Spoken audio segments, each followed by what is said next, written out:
3월 24일 새벽 기도회를 시작하겠습니다. 오늘 하나님의 말씀은 사무엘상 11장 1절로 15절입니다.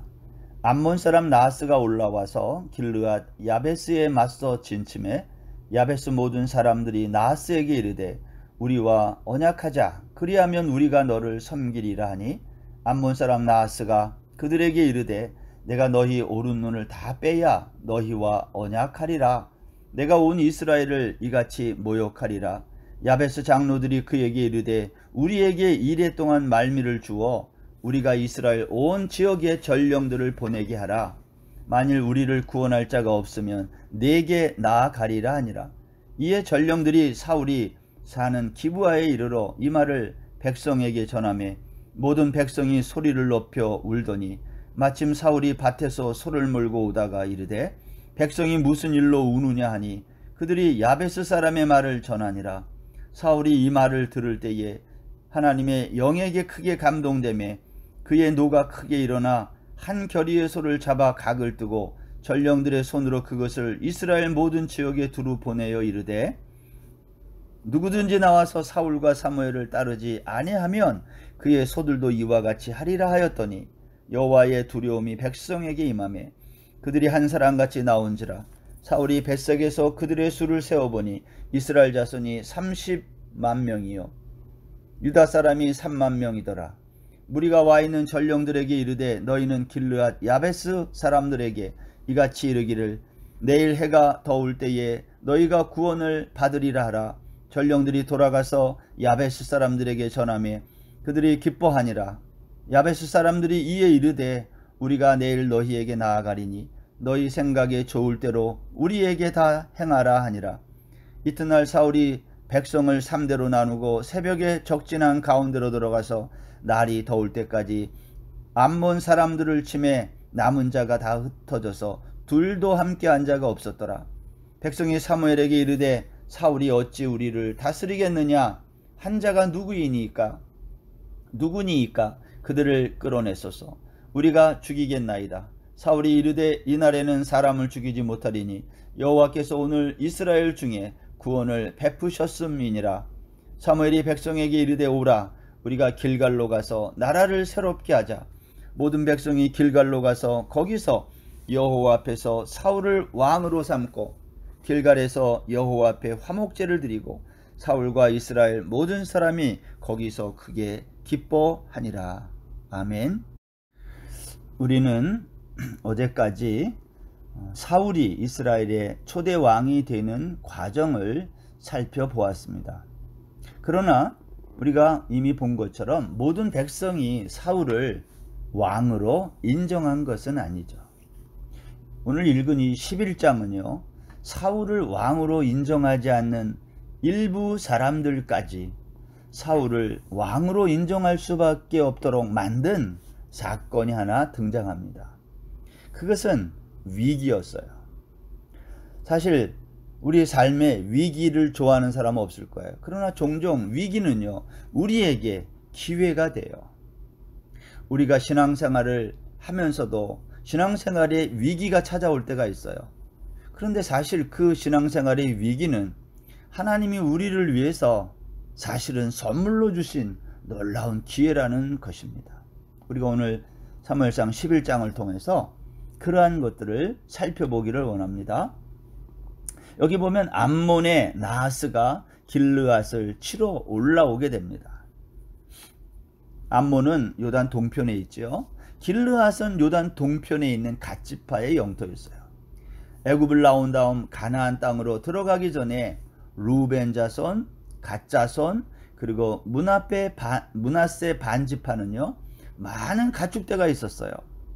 이 사람들은 요단 동편의 길르앗 땅을 지나가면서 약속의 땅 가나안에 가기보다는 가축에 적당한 길르앗 땅에 살고 싶었어요. 그래서 거기 그냥 주저앉고 말았어요. 왜냐하면 길르앗이 가축을 치기에 적당한 땅이라고 생각했기 때문에요. 여러분, 길르앗이 가축을 기르기에 적당한 땅인지는 몰라도 하나님의 백성들이 거하기에는 적당하지 않는 땅이었어요. 왜 그럴까요? 요단 동편은 사실 하나님이 약속으로 준 땅이 아니거든요. 우리는 가끔 눈에 좋아 보이는 것들, 그것이 마치 하나님이 우리에게 선물로 준 것처럼 착각할 때가 있는데 그렇지 않다는 겁니다. 눈앞에 당장 좋아 보이는 것들, 우리가 이것을 조심해야 되는 이유는 하나님이 허락하시지 않은 것, 그것은 아무리 좋아 보여도 그 길로 가면 문제가 된다는 거죠. 아브라함의 조카 롯이 선택했던 그것도 사실은 마찬가지 아닙니까? 오늘 본문에 보면 암몬의 나하스가 이스라엘을 공격해 올 때에 이스라엘은 아직 나라로서의 모든 것이 다 정비되기 전이었어요. 이들을 상대할 준비가 되어 있지 못했다는 거예요. 여기 오늘 본문에 보면 암몬의 나하스는요, 이스라엘 사람들이 오른 눈을 다 빼면 우리가 전쟁을 그만두겠다고 으름장을 놓습니다. 사태가 이렇게 급하게 돌아가자 길르앗의 야베스, 이 장로들은 어른들이죠. 그 사회에 나하스에게 요청을 했어요. 우리에게 일주일 동안의 말미를 주면 우리가 항복할 건지 싸울 건지를 결정을 하겠다는 겁니다. 그리고 이스라엘 온 지파에게 전령을 보냈어요. 사울이 사는 기브아에도 이 소식이 전달됩니다.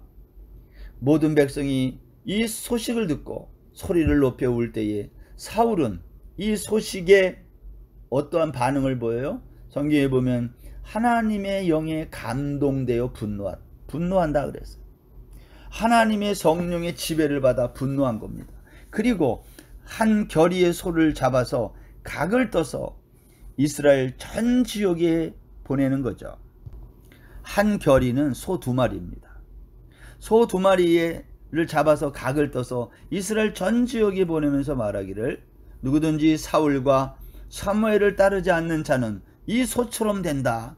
얼마나 이게 무서운 말이에요. 여러분, 사울이 이러한 사람이었나요? 자기가 왕으로 제비 뽑아 당첨됐을 때에 짐 보따리 있는 그 사이에 숨어서 나오지 않던 그러한 사람이에요.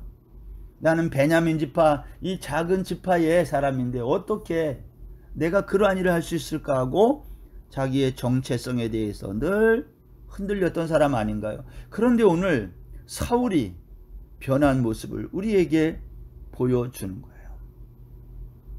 모든 백성들이 소리를 높여 울었어요. 이 소식을 듣고. 그러나 사울은 이 소식을 듣고 하나님의 성령에 감동이 되어 분노하고 한 결의의 2마리의 소를 잡아서 각을 떠서 전 지파에게 보내면서 누구든지 사울과 사무엘을 따르지 않는 자는 이렇게 된다. 온 백성이 하나님의 이러한 두려움이 임하자 성경에 보니까 한 사람같이 나갔다 그랬어요. 벳색에 모여든 이스라엘 그 사람의 숫자가 30만 명이었어요. 그리고 유다 지파의 사람들이 3만 명이었어요. 여러분, 얼마나 많은 사람입니까? 33만 명이나 되는 사람이 단숨에 모여들었다. 저는 이것이 사람이 한 일이라고 생각하지 않아요. 이것은 하나님의 리더십이에요. 사람의 생각으로 할 수 없는 일을 우리 하나님은 얼마든지 하신다는 거죠. 사람들은요, 일을 힘들게 하고 불완전하게 해요. 그러나 하나님은, 성령 하나님이 하시는 일은 너무 쉽고 완벽하게 한다는 거예요. 여러분, 교회에서 우리가 많은 일을 하지만 어떤 일은 너무 힘들어요. 그리고 힘만 들지 일이 잘 되지도 않아요. 근데 어떤 일은 정말 힘들지 않게 일이 너무 잘 될 때가 있어요. 무슨 차이일까요? 사람이 하느냐 하나님이 하느냐의 차이 아니겠어요? 오늘 이스라엘 백성들은 그 다음날 전쟁에 나가서 암몬 사람과 전쟁을 하는데 암몬 사람을 쳤는데 여기 둘도 함께한 자가 없었다. 무슨 뜻이에요? 둘도 함께한 자가 없었다는 말은 대승을 거두었다라는 표현이에요. 너희 오른 눈을 다 빼야 너희와 언약하리라 하면서 이스라엘을 모욕한 자신 만만했던 암몬의 군대가 왜 이렇게 힘없이 무너졌을까? 반면에 전령들의 소식을 듣고 소리를 높여 울던 이스라엘 백성들은 어떻게 수일 만에 33만 명이 모여서 암몬을 상대하여 세 부대로 나누어서 기습작전을 해가지고 새벽에 시작한 그 전쟁이 날이 더울 때까지, 아마도 날이 더울 때는 해가 떠올라 중천까지를 말하는 거 아닙니까? 그러면 이게 불과 한 대여섯 시간인 거예요. 불과 그러한 짧은 시간에 암몬의 병사가 둘도 함께한 자가 없을 만큼 대승을 거둔 이유가 무엇일까? 우리가 앞에서 살펴본 것 중에요, 사무엘상 4장에 보면 이스라엘이 블레셋과 싸울 때에 1차 전쟁에서 패한 이스라엘이요, 2차 전쟁 전에 패인을 분석해요. 그래서 그들이 했던 게 뭐죠? 실로에 있는 언약궤를 가져오면 승리할 거라고 했어요. 그래서 이스라엘 진영에 실로에서 언약궤를 가지고 들어옵니다. 이때 이스라엘 백성들이 함성이 얼마나 컸는지 아벡에 진치고 있던 블레셋 진영까지 소리가 들려서 블레셋 병사들이 두려움에 빠졌다고 했어요. 그러나 그 전쟁의 결과는요, 이스라엘이 이긴 게 아니라 블레셋의 대승으로 끝나요. 여러분, 블레셋과의 전쟁, 암몬과의 전쟁의 차이점이 뭘까요? 언약궤냐 하나님의 임재냐라는 거예요. 여러분, 언약궤는 하나님이 아닙니다. 언약궤는 무슨 요술방망이가 아니에요. 하나님의 영이 사울에게 임했을 때 사울은 엄청난 거룩한 분노를 발했다는 거예요. 하나님의 성령의 감동을 입은 사울을 통해 전쟁에서 승리하게 된 것입니다. 사울에게 임한 성령님은 사울에게 엄청난 힘을 부어주셨고, 사람들은 사울의 말을 듣고 뭘 느꼈을까요? 하나님의 임재를 느꼈어요. 두려움을 느꼈어요. 그리고 그들은 일사불란한 마음이 되어서 전쟁을 위해 달려나간 거죠. 하나님의 임재를 경험하지 못하면, 하나님이 얼마나 두려운 분인가를 느끼지 못하면 거기에는 하나님의 역사가 일어나지 않아요. 성령 하나님의 역사는요, 사람들의 마음을 하나가 되게 하는 능력이 있음을 우리는 신앙생활을 하면서 종종 만나지 않습니까? 누가복음 3장 16절에 보면 성령 세례에 대해서 요한이 이런 말을 해요. 요한이 모든 사람에게 대답하여 이르되 나는 물론 너희에게 세례를 베풀거니와 나보다 능력이 많으신 이가 오시나니 나는 그의 신발끈을 풀기도 감당하지 못하겠노라. 그는 성령과 불로 너희에게 세례를 베푸실 것이요. 성령 세례와 불 세례에 대해서 사람들은 이 불이라는 단어 때문에 현상적으로만 자꾸 이해해요. 성령 받을 때 뜨겁다고도 말해요. 그러나 요한은 말하기를 자신은 물로 세례를 주지만 예수님은 성령과 불로 세례를 준다. 여러분, 예수님이 불 세례를 언제 어떻게 주었죠? 누가복음 12장 49절에 보면 내가 불을 땅에 던지러 왔노니 이 불이 이미 붙었으면 내가 무엇을 원하리요? 나는 받을 세례가 있으니 그것이 이루어지기까지 나의 답답함이 어떠하겠느냐. 요한이 말한 예수 그리스도의 불세례, 이 불이란 죄에 대하여 심판을 받고 죽는 것을 의미해요.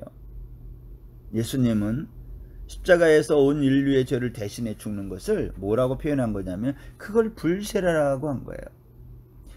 불세례를 누구에게 베푸신 것이 아닙니다. 자신이 십자가에서 죽은 거, 그걸 불세례라고 한 거예요. 사도행전 2장에서 오순절날 베드로의 설교를 들을 때 청중들의 마음이 찔렸어요. 우리가 어찌할꼬 할 때에 베드로가 이렇게 말해요. 너희가 회개하여 예수 그리스도의 이름으로 세례를 받고 죄사함을 받으라. 그리하면 성령을 선물로 받으리니. 여기서 세례를 받는다는 말은 십자가에 가서 죽어라. 그러면 성령의 임재를 선물로 받는다, 그런 말이에요. 그날 3,000명이 세례를 받았다. 다시 말하면 3,000명이 십자가에 못 박혀 죽었다, 그 말이에요. 그것이 구원 아닙니까? 성령 세례와 불세례는 십자가에 가서 죽는 거예요. 그러면 성령을 선물로 받는 거예요. 그것이 십자가의 능력이죠. 사울왕은 성령의 충만함을 입었을 때 온 이스라엘의 마음이, 이스라엘 백성의 마음이 하나가 되고 그 전쟁을 승리로 이끌게 된 것입니다. 사울 왕이 이끄는 새 시대는요, 하나님의 영의 감동함을 입은 사람의 시대입니다. 성령 세례 받고 불세례 받은 사람이 리더가 되어야 그것이 모든 백성을 하나로 만들고 하나님의 역사가 나타나는 거예요. 성령 세례 받고 불세례 받은 사람이란 누구라고요? 십자가에서 죄값으로 심판받고 죽은 사람. 성령 받는 것은 다른 말로 죽는 거예요. 죄값으로 죽어요. 그리고 새롭게 태어나는 거예요. 그 사람을 가리켜 우리는 새 사람이다. 누가 새 사람이라고 그랬어요? 사울 왕이 새 사람이 된다고 그랬어요. 뭐 받고? 성령 세례 받고. 저는 오늘 사울이 암몬 나하스와 대적하여 대승을 거두는 이 장면을 보면서 이 승리의 비결이 어디에 있는가? 그것은 성령 세례에 있다. 우리 모두가 성령 세례 받고 십자가에서 죽어야 어둡고 혼란한 이 시대에 생수와 같은 역할을 감당하는 겁니다. 여러분, 전쟁이 끝났어요. 오늘 보면 12절에 보면 이때에 사울의 왕을 반대한 사람들이 있었어요. 백성들이 사무엘에게 말했어요. 사울의 왕됨을 반대한 자들을 끌어내 죽이자 그럴 때 이때 사울이 뭐라고 그러는지 아세요? 그렇게 하지 맙시다 그래요. 이유가 뭐예요? 오늘은 여호와께서 이스라엘 중에 구원을 베푸신 날이기 때문이라는 거예요. 무슨 뜻입니까? 사울은 비로소 왕 노릇을 하기 시작한 거예요. 한때 자기 자신에게 왕에 대한 자신감도 없고 정체성도 없었던 그가 이러한 과정을 거치면서 그는 자신이 하나님의 이스라엘의 왕이라는 사실을 자각하게 된 거죠. 사울은 전쟁이 끝난 다음에 흥분하고 있는 백성들에게도 절제된 왕의 모습을 보여준 거예요. 성령에 감동되어서 소 한 겨리를 각을 떠서 온 백성에게 보냈던 사울의 모습. 승리한 이후에 흥분하여 당신을 반대하는 자들을 그냥 두지 말라는 이 사람들의 요구에 대하여 사울은 너무 침착한 태도를 보이는 거죠. 이것이 하나님이 세운 왕의 모습 아닐까 하는 겁니다. 하나님은 암몬과의 전쟁을 통해서 사울의 왕위를 굳게 하신 거예요. 사울은 요단 동편에서 일어난 이 국가적인 일을 잘 마무리한 다음에 길갈로 건너가 나라를 세웠다. 오늘 본문이 그것을 말합니다. 모든 백성과 함께 길갈로 가서 하나님 앞에 화목제를 드리고 백성들은 사울을 왕으로 세운 겁니다.